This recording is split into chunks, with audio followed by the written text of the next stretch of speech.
से एक दिन की बात, मैया क्या कर रही है? मैया बार बार भगवान को उछाल उछाल करके खिला रही हैं। कबहू उछंग कबहू बहु पलना। बार बार भगवान को ऊपर उछालती है तो भगवान बड़ा खुश हो जाते हैं। और जैसे भगवान फिर हाथों में आते हैं भगवान रोने लगते हैं, मानो कि भगवान ये कह रहे हैं कि हमें उछाल उछाल करके ही खिलाते रहो।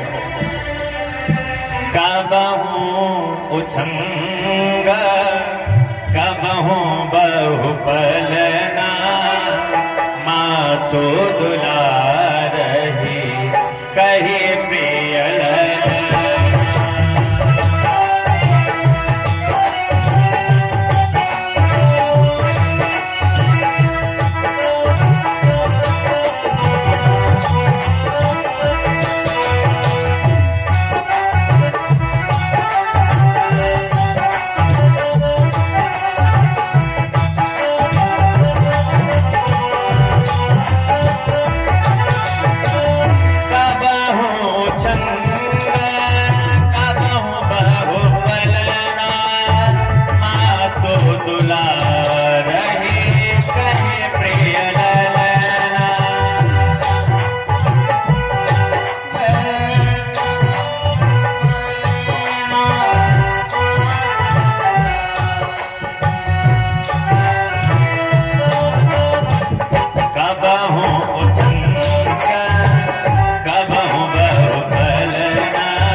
उछालती हैं और जैसे उछालती हैं भगवान बड़ा खुश हो जाते हैं। अच्छा जैसे नीचे को लाती हैं तुरंत ही भगवान रोने लगते हैं। अब धीरे धीरे खिलाते खिलाते खिलाते खिलाते भगवान ने क्या किया? भगवान ने अपना वजन बढ़ाना प्रारंभ कर दिया। अच्छा जब भगवान ने अपना वजन बढ़ाया तो यशोदा मैया को लगा अभी तो कुछ समय पहले बड़ा हल्का सा था, इसे ऊपर को उछाल लेते थे, अरे अब तो हमारी पांव से उठ ही नहीं रहा। अच्छा भगवान ने वजन पता क्यों बढ़ाया? जब मैया ऊपर उछाल उछाल करके आज भगवान को खिला रही हैं, तब तक भगवान की नजर पड़ी एक दैत्य पर जिसका नाम है तृणावर्त। भगवान ने मन में विचार किया मैया तो हमें उछाल उछाल करके नहीं खिला पा रही, लेकिन हमारे प्रिय मामा ने हमारे लिए उड़न खटोला भेज दिया। तृणावर्त क्या है? बवंडर बन करके आया है आज उस गोकुल में। सुखदेव जी कहते हैं महाराज परीक्षित गरिमाढ़ं शिशोर्वेढ़ं नासे हे गिरिकोटम।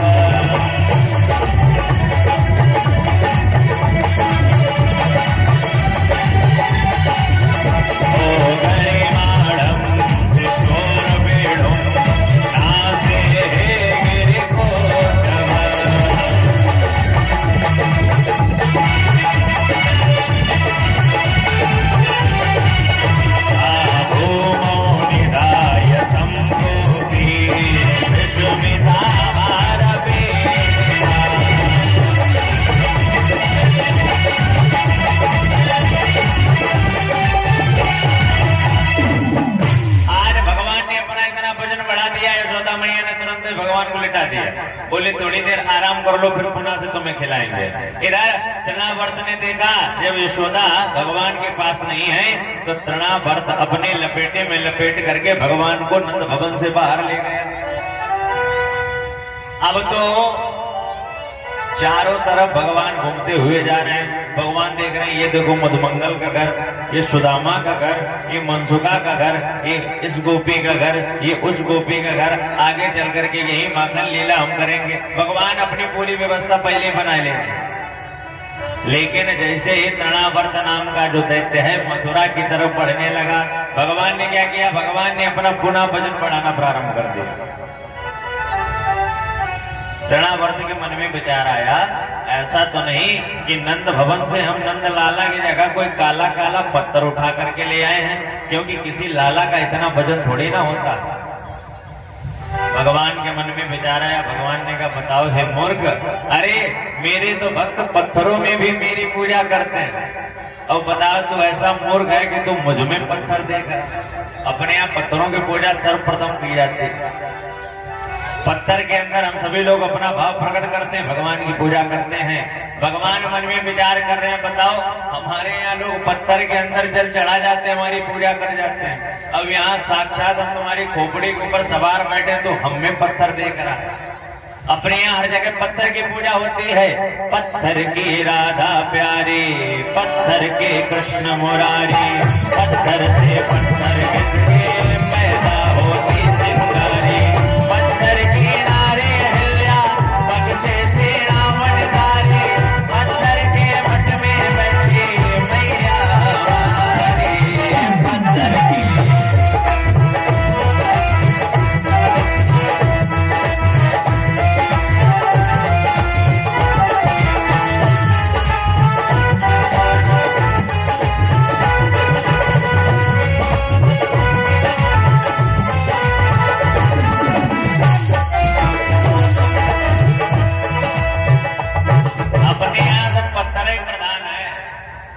जैसे तृणावर्त के मन में विचार आया कि हम नंद भवन से नंद के लाला की जगह कोई बड़ा बड़ा काला पत्थर लेकर के आए हैं, भगवान ने कहा तेरा सर हम पत्थर पर ही पटकेंगे। भगवान ने इतना अपना वजन बढ़ाया कि उस वजन को बढ़ते हुए आज तृणावर्त का सर ले जाकर के एक पत्थर पर मार दिया। बोलिए बालकृष्ण भगवान की।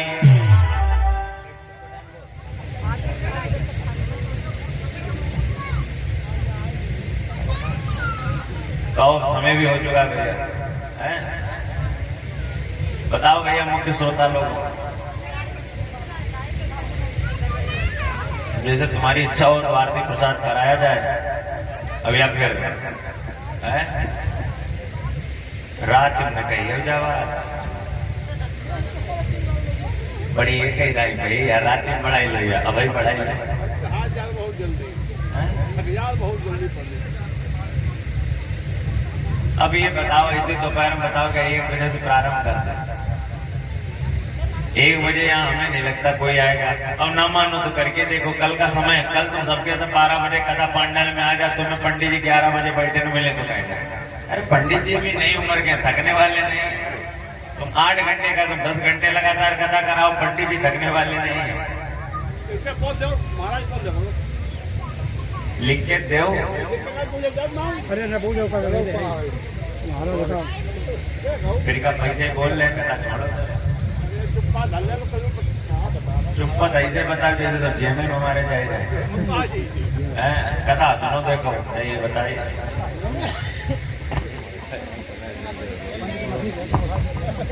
होली वृंदावनों की बिहारी लाल की।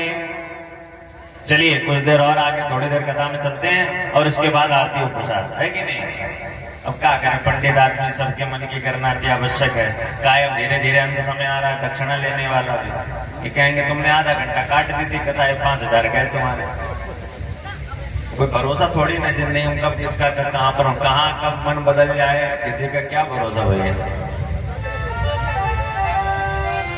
तृणावर्त के श्रृंगार के पश्चात धीरे धीरे समय व्यतीत होने लगा, धीरे धीरे भगवान बड़े होने लगे। अच्छा जब भगवान बड़े होने लगे तो आज विधिवत प्रकार से यशोदा मैया भगवान को सजाती हैं, बढ़िया से भगवान के नेत्रों में काजल लगाती हैं, बढ़िया सा भगवान का जूड़ा बनाती हैं, बढ़िया मोटे मोटे भगवान के आज हाथ पैर हैं, बढ़िया घड़ा ऐसा भगवान का छोटा सा पेट है, बढ़िया सा गोल गोल मुख भगवान का है। विविध प्रकार से आज भगवान को तैयार करती हैं, बढ़िया पैरों में पायलें पहनाती हैं, हाथों में कंगन पहनाती हैं, कमर पर कमरबंद पहनाती हैं, पीताम्बर पहनाती हैं और विधिवत प्रकार से आज भगवान इधर उधर पायलों की झनकार करते हुए उस नंद भवन में घूमते हैं। रसखान जी लिखते हैं, रोन जुन जुन जनन जनन रोन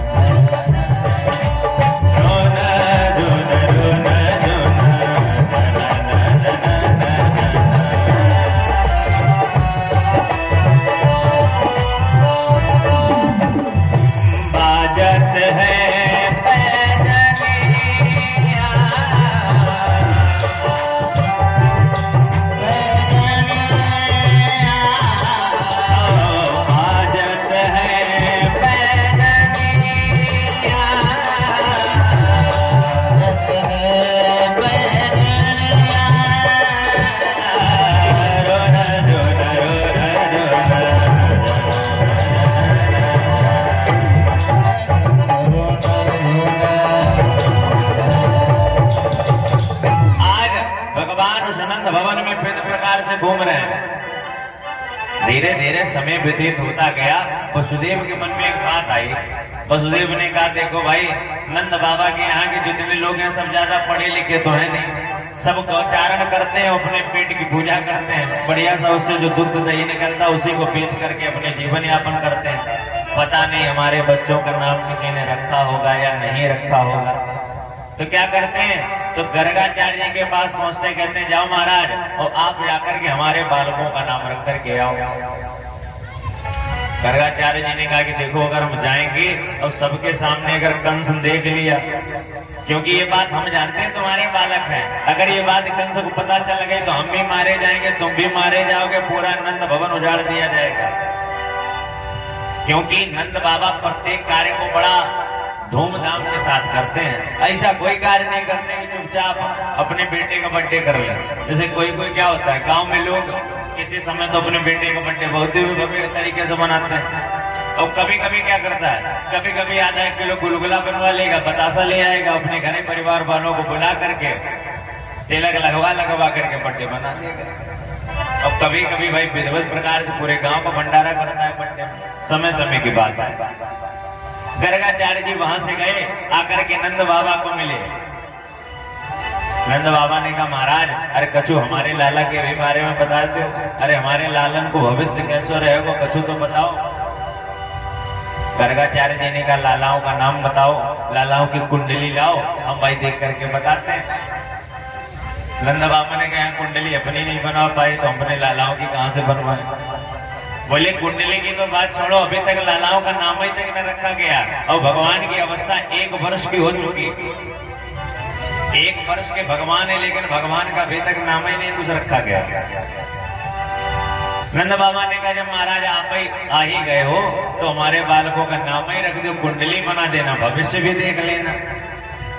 गर्गाचार्य जी ने कहा, देखो भाई, आप प्रत्येक कार्य बड़ा धूम और उत्सव के साथ करते हैं। अगर हम तुम्हारे यहाँ गए, कंस को पता चला, क्योंकि हम भाई पुरोहित हैं कंस की, तुम्हारे यहाँ कोई भी कार्य करेंगे तो कंस अगले दिन मरवा डालेगा।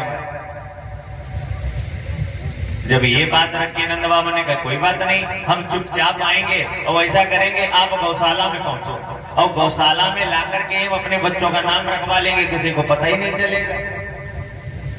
भाई, जब पता चलेगा अगर किसी को, हम और तुम, केवल दोनों लोगों को ही पता चलेगा कि बच्चों का नाम रखा गया, तुरंत ही यशोदा और रोहिणी को जाकर के बताएंगे, जल्दी जल्दी तैयार हो, महाराज जी आए, बच्चों का नाम रखवा लेते हैं।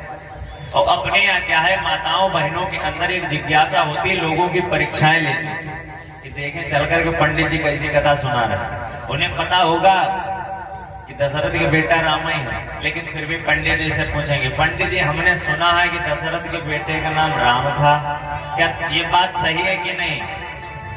उन्हें पता है राम ही है, लेकिन फिर भी वो अपनी जिज्ञासा करेंगे जरूर। ऐसा लगेगा पंडित जी की परीक्षा लेंगी जरूर। आज यही यशोदा जी ने किया।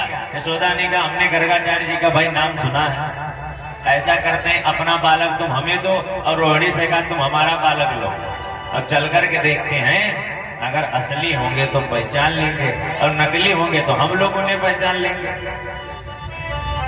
आज गौशाला में जाकर के बैठ गए और गौशाला में जैसे ही जाकर के बैठे तो यशोदा मैया की तरफ निगाह गई और उनकी गोदी में जैसे ही इस बालक को देखा, तुरंत ही यशोदा मैया की गोदी में जो बालक है उसको देख करके गर्गाचार्य जी बोले, अयम वीर रोहिणी पुत्रो, यशोदा जी, तुम्हारी गोदी में जो बालक है ये अवश्य रोहिणी का पुत्र है, ये तुम्हारा पुत्र नहीं। अब तो माता जी जो परीक्षा लेने गई थी, अब तो माता जी को लज्जा आ गई, क्योंकि परीक्षा में फेल हो गई, महाराज जी पास हो गए। बोले आपकी गोदी में ये जो बालक है, वैसे तो इसके बहुत नाम है, लेकिन ये एक गर्भ से दूसरे गर्भ में खींच करके लाया गया है, इसीलिए इसका एक नाम संकर्षण होगा। बोले इसके पास द्वापर युग में सबसे ज्यादा बल होगा, इसीलिए बल में ज्यादा होने के कारण इसका नाम बलराम होगा। और इनके जो छोटे भाई हैं, इन्हें प्यार से दाऊ भी बुलाया करेंगे। और विविध प्रकार के नामों को रखा। और रोहिणी की गोदी में जो बालक है, जैसे उस गोदी वाले बालक पर निगाह पड़ी।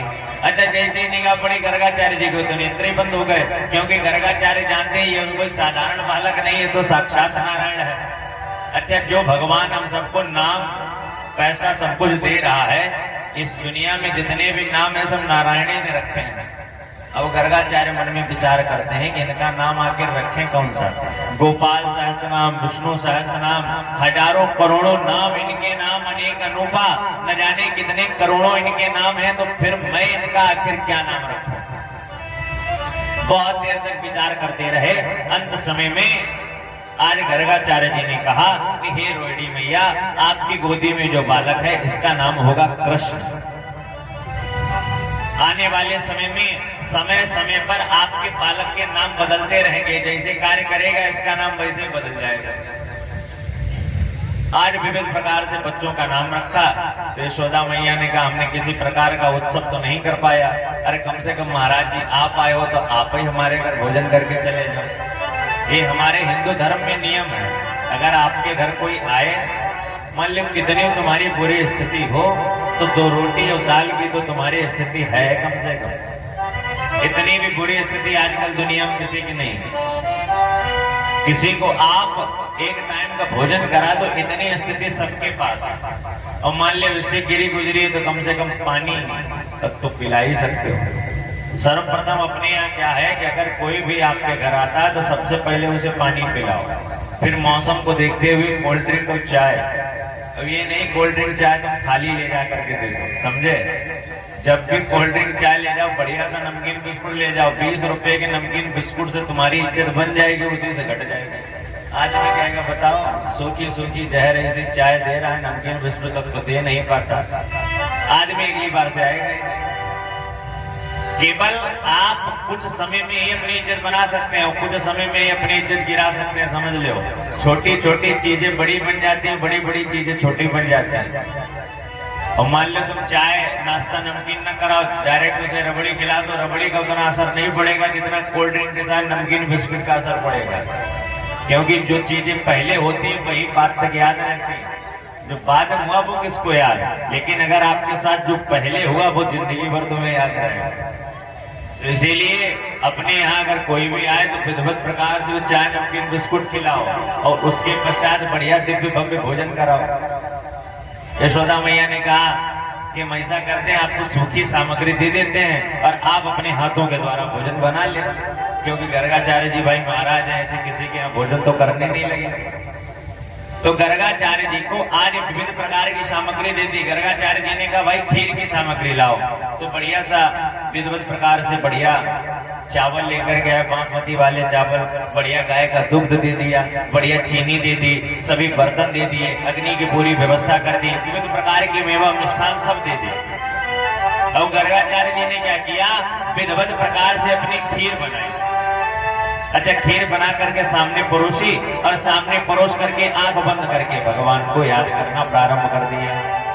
गर्गाचार्य जी भगवान को बुलाते हैं, वो सीता राम आइए, राजा राम आइए, मेरे भोजन का भोग लगा के जाइए। सीता जाए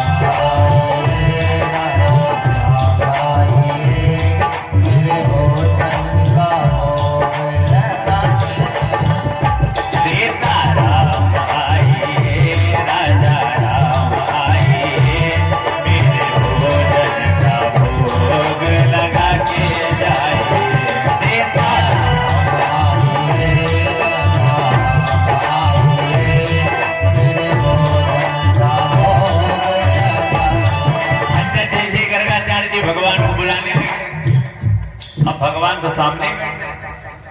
भगवान ने क्या किया, भगवान तुरंत पलंग से कूदे और गर्गाचार्य आंख बंद करके बुला रहे सीताराम आइए, राजा राम आइए। और भगवान ने आकर के हाथ तुरंत और जैसे थाली में मारा तो सब खीर इधर से उधर फैल गई।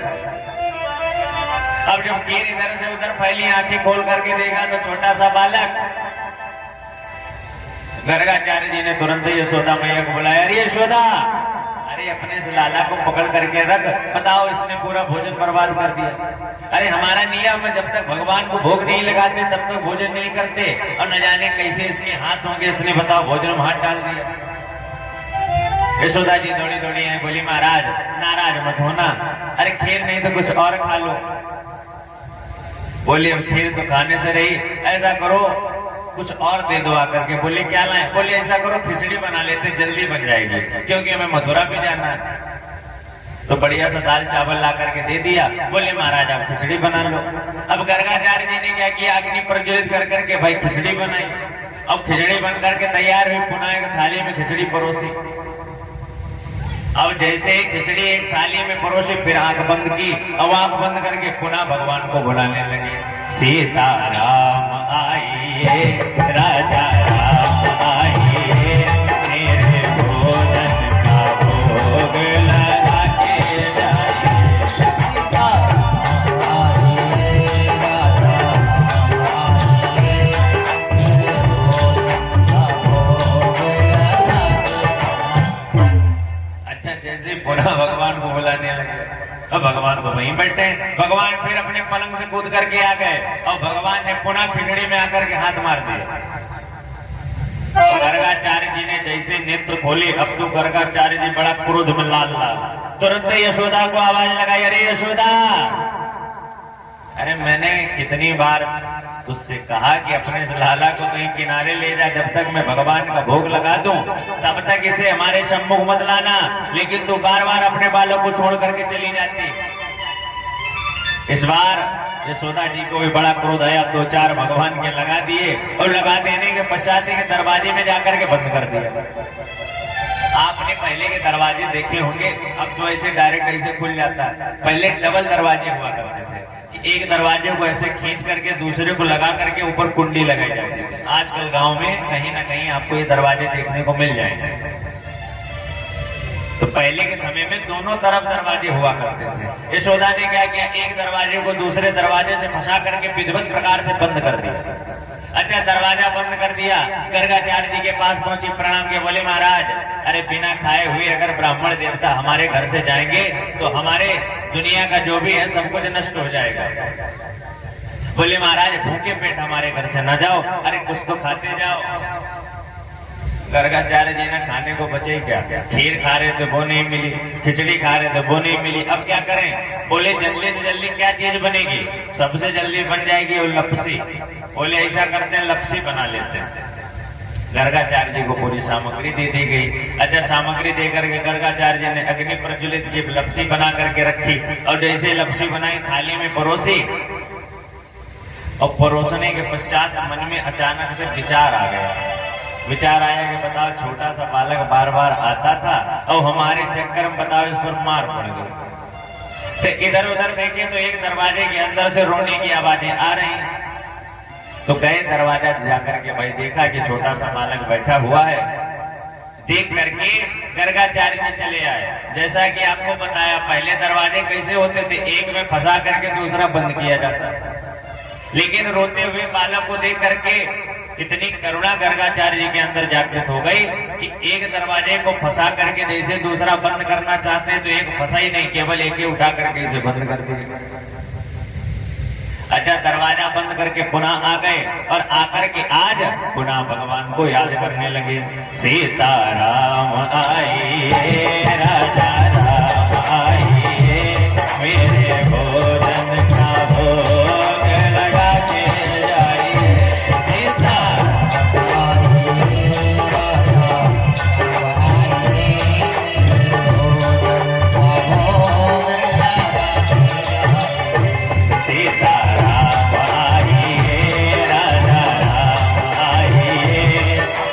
भोजन का भोग लगा के जा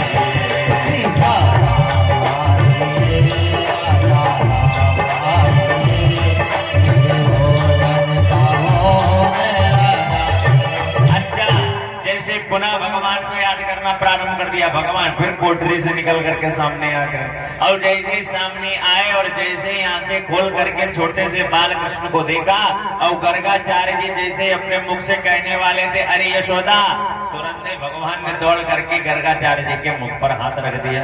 बोले कैसे भक्त हो, आखिर क्या चाहते हो भक्ति में? अरे बार बार हमारा भजन करते हो, हमें बुलाते हो, और जब हम आ जाते हैं तो मैया से बार बार हमें पिटाई करवा देते हो। अरे बताओ, अभी तुम्हारे बुलाने से ना आए तब कहोगे बताओ हम बुला रहे, आ नहीं रहे, और जब आ जाते हैं तो माता जी से बार बार हमारी पिटाई करवा देते हो। आज मुख बंद कर दिया और चतुर्व्यूह स्वरूप में आज गर्गाचार्य जी को वहां पर भगवान ने दर्शन प्राप्त कराए। गर्गाचार्य ने विभिन्न प्रकार से लपसी को खाया और खा करके मथुरा की तरफ प्रस्थान